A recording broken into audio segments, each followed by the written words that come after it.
नमस्कार साथियों, आप सभी को स्वागत है आपके YouTube platform UB smart academy में।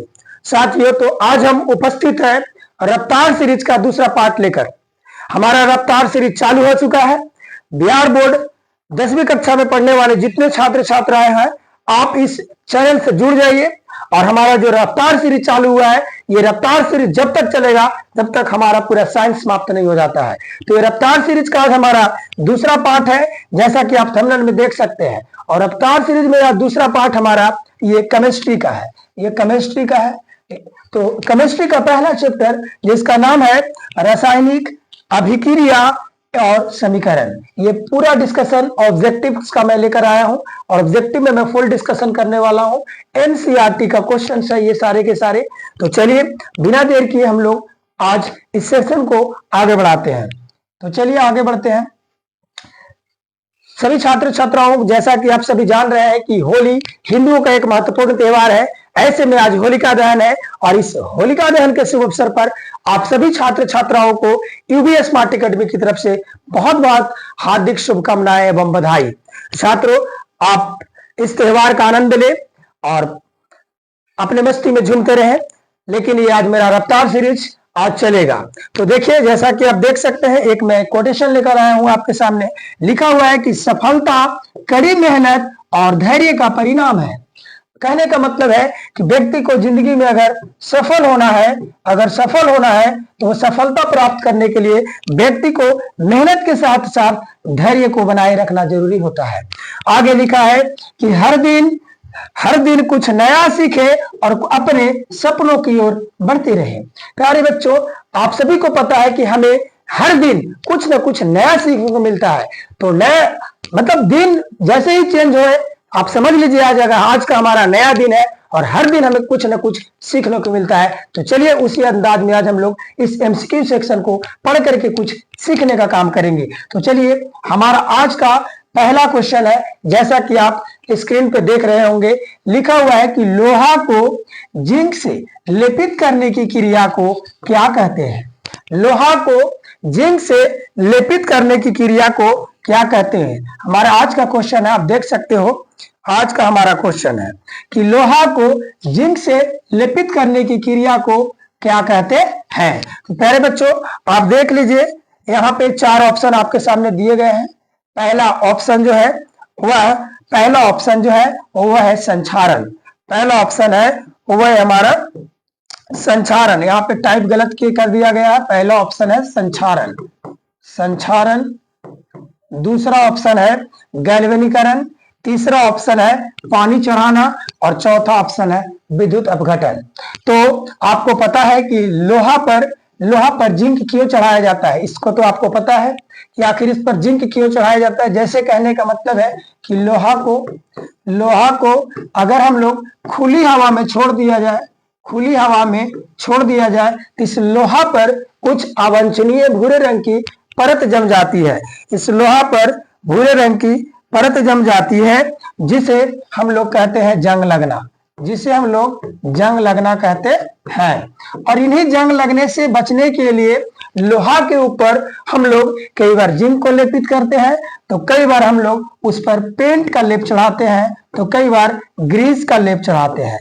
इससे होता क्या है कि लोहे का संक्षारण रुक जाता है और उसमें जंग नहीं लग पाता है। तो हमारा प्रश्न है साथियों, लोहे को जिंक से लेपित करने की क्रिया को क्या कहते हैं? तो इसका सही आंसर आएगा साथियों गैल्वेनीकरण। इसका सही आंसर आ जाएगा गैल्वेनीकरण। आपसे परीक्षा में अगर प्रश्न पूछेगा तो सही टिक करिएगा, गैल्वेनीकरण। तो चलिए अगले प्रश्न की ओर रुख करते हैं। और हमारा अगला प्रश्न है कि सिल्वर क्लोराइड का रंग क्या है?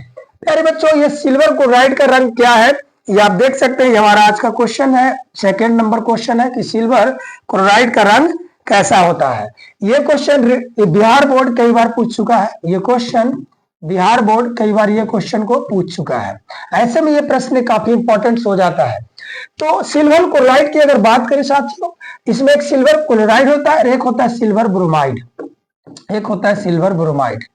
तो यहाँ से बच्चे कई बार कंफ्यूज कर जाते हैं।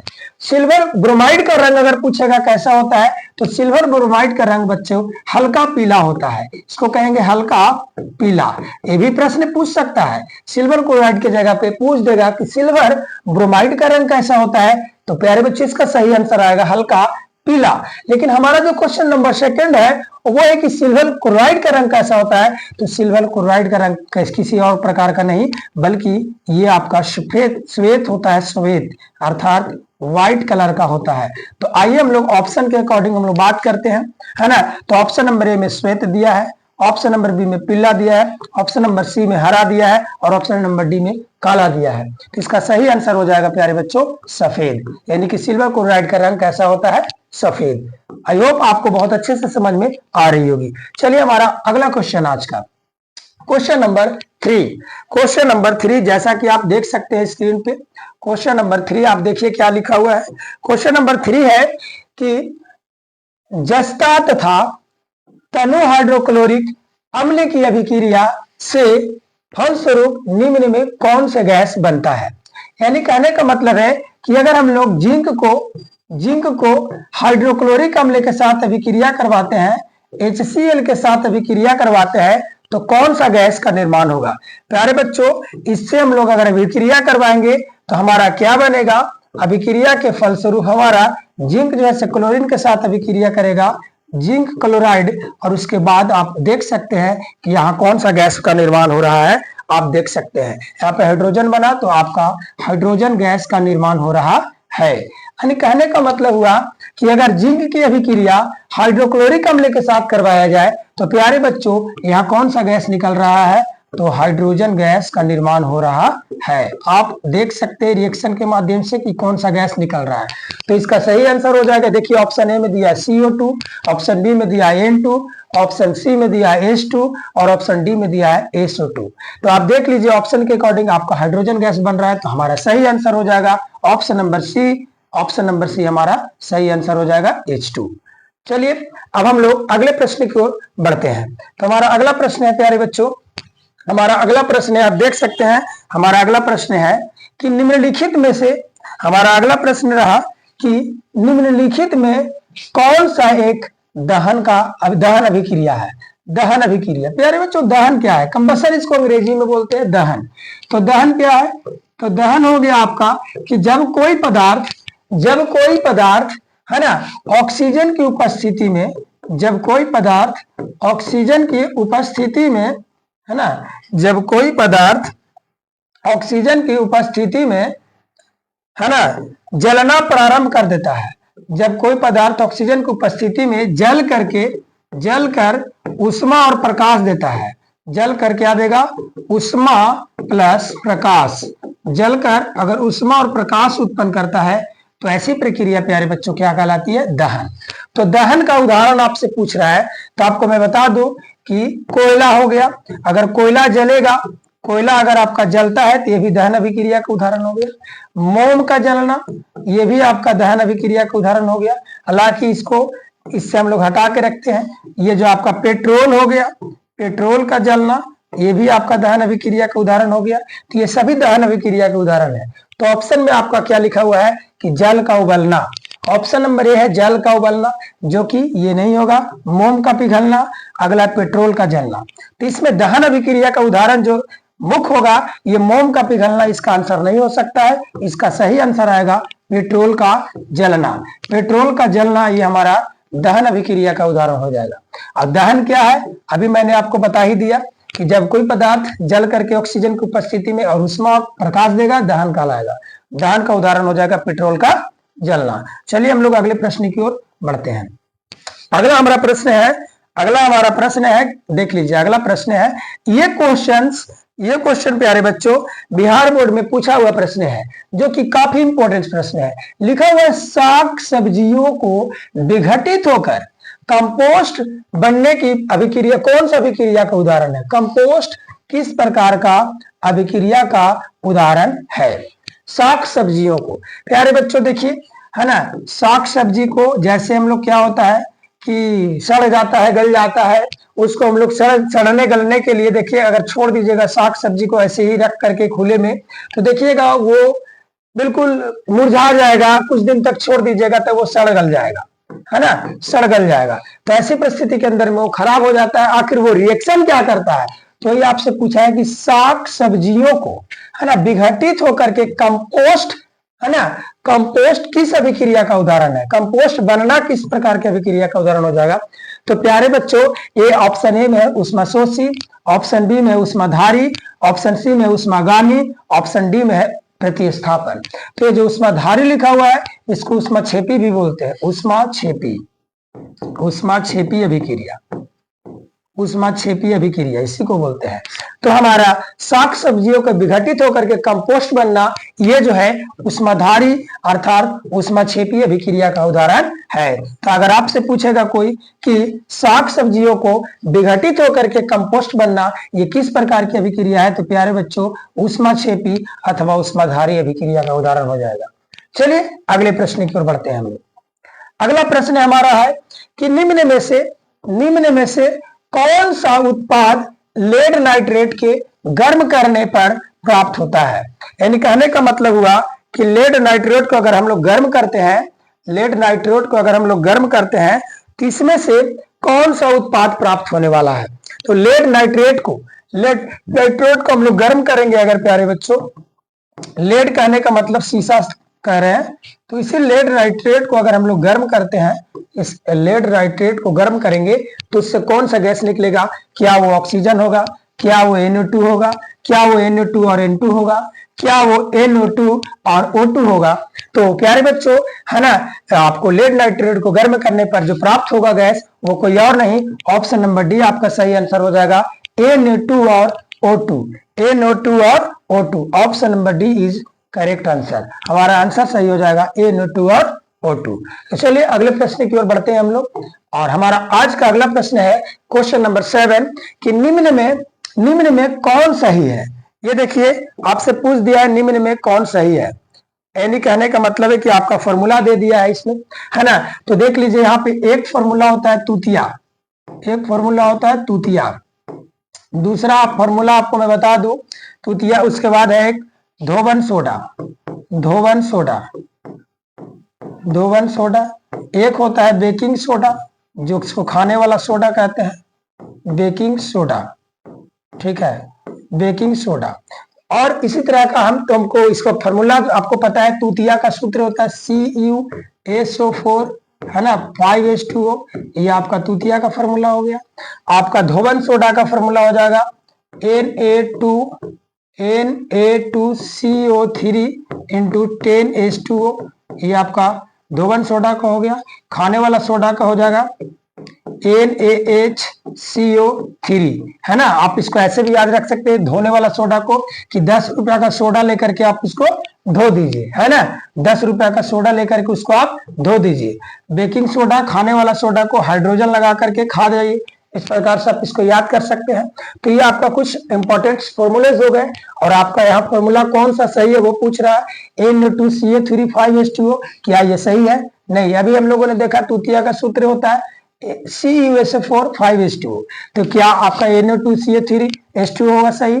अगला है Na2CO3 10H2O, ऑप्शन नंबर सी है Na2CO3 7H2O, Na2CO3 2H2O। तो देख सकते हैं आपका धोवन सोडा का सूत्र होता है Na2CO3 10H2O, तो आपका आंसर बी जो है option number B is your correct answer, Na2CO3 is correct answer, ये आपका करेक्ट आंसर होने वाला है। ये किसका सूत्र हो गया, तो भाई साहब ये हो गया धोवन सोडा का सूत्र हो गया। चलिए अगले प्रश्न की ओर हम लोग बढ़ते हैं, और आज का हमारा अगला प्रश्न है प्रश्न संख्या 8। हमारा अगला प्रश्न कहता है कि निम्नलिखित अभिक्रियाओं में अपघटन अभिक्रिया कौन सा है। अपघटन अभिक्रिया क्या होता है, अपघटन अभिक्रिया के बारे में मैं आपको बता दूं अभी। अपघटन अभिक्रिया क्या है, जरा से देखिए अपघटन अभिक्रिया। अपघटन अभिक्रिया कहता है साथियों कि जब वैसी रासायनिक अभिक्रिया जिसमें कोई पदार्थ जो है या कोई यौगिक, है ना, टूट करके है ना दो से अधिक भागों में विभाजित हो जाता है, टूट करके दो से अधिक भागों में विभाजित हो जाएगा, उसी को हम लोग कहेंगे प्यारे बच्चों अपघटन अभिक्रिया। इसी को वियोजन अभिक्रिया भी बोलते हैं, इसी को वियोजन अभिक्रिया भी बोलते हैं, वियोजन अभिक्रिया, वियोजन या अपघटन अभिक्रिया इसी को बोलते हैं। तो देखिए, तो इसमें कौन सा यौगिक है टूट करके दो यौगिक का निर्माण किया? क्या वो ऑप्शन नंबर ए होगा, क्या वो ऑप्शन नंबर बी होगा, क्या वो ऑप्शन नंबर सी होगा, और क्या वो ऑप्शन नंबर डी होगा? तो देखिए, तो यहाँ तो दो पदार्थ यहाँ पे जुड़ा हुआ है, ये तो टूटा ही नहीं है, तो ये सवाल ही पैदा नहीं होता कि हो सकता है। अगला में देखिए Na4CNO, यहाँ पे देखिए तो एक पदार्थ तो है, एक यौगिक तो है, तो क्या वो टूटा है? नहीं, ये टूटा ही नहीं है। अगर टूट करके दो यौगिक का निर्माण करता तो निस्संदेह ही अपघटन अभिक्रिया का उदाहरण हो सकता था, लेकिन ऐसा बिल्कुल भी नहीं है। अगला लिखा हुआ 2KClO3 और 2KCl+3H2O। आप देख सकते हैं यहाँ पे एक बड़े यौगिक को टूटने से दो या दो से अधिक दो यौगिक का निर्माण हुआ है। इस परिस्थिति के अंदर में आप देख लीजिए, आपका ऑप्शन नंबर सी सही होने वाला है, ये आपका अपघटन अभिक्रिया का उदाहरण हो जाएगा। तो option number C will be your right answer. चलिए नेक्स्ट क्वेश्चन की ओर हम लोग बढ़ते हैं, और आज का हमारा 9 नंबर का क्वेश्चन है, सेकेंड लास्ट क्वेश्चन है हमारे प्यारे बच्चों। कहते हैं Fe2O3+2Al, आगे लिखा है Al2O3 2Fe, ये दिए गए अभिक्रिया किस प्रकार की अभिक्रिया का उदाहरण है? क्वेश्चन कह रहा है कि ये दिया गया जो अभिक्रिया प्यारे बच्चों, ये किस प्रकार की अभिक्रिया का उदाहरण हो जाएगा, है ना? क्या वो संजोग अभिक्रिया है, क्या वो द्विविस्थापन अभिक्रिया है, क्या वो वियोजन अभिक्रिया है, क्या वो विस्थापन अभिक्रिया है? तो हम लोग देखेंगे यहाँ पे प्यारे बच्चों, ये देखिए Fe2O3+2Al, यहाँ पे क्या हुआ है आप देखिए रिएक्शन में, यहाँ पे जो एल्युमिनियम है वो एल्युमिनियम इस ऑक्सीजन के साथ अभिक्रिया कर लेता है, और यहाँ से आपको फेरस को अर्थात लोहा को विस्थापित कर देता है।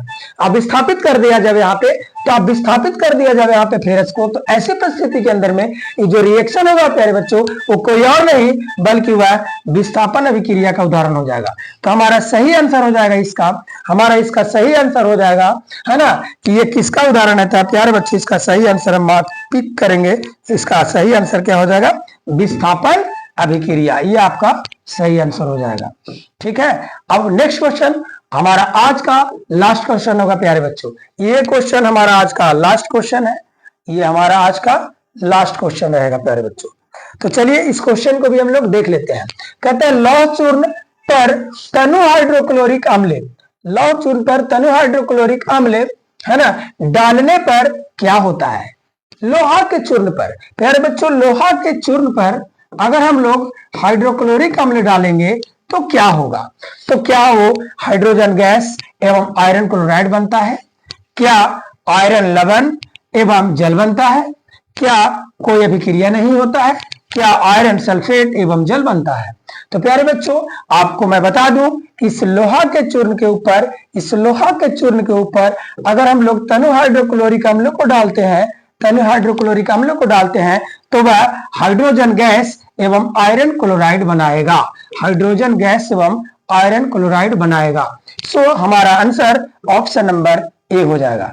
तो इस प्रकार के प्यारे बच्चों, इस आज का ये ऑब्जेक्टिव सेक्शन का जो रफ्तार सीरीज सेकंड था वो समाप्त होता है। तो मैं इसी तरह से रफ्तार सीरीज चलाते रहूंगा तब तक कि जब तक कि हमारा पूरा साइंस कंप्लीट नहीं हो जाता है। तो चलिए इसी तरह का वीडियो के लिए मिलते रहेंगे हम आपसे, और आप अगर चैनल पर नए हैं तो कृपया चैनल को एक बार सब्सक्राइब कर दे, ताकि कोई भी नए वीडियोस का नोटिफिकेशन आप तक पहुंचते रहे। जय हिंद,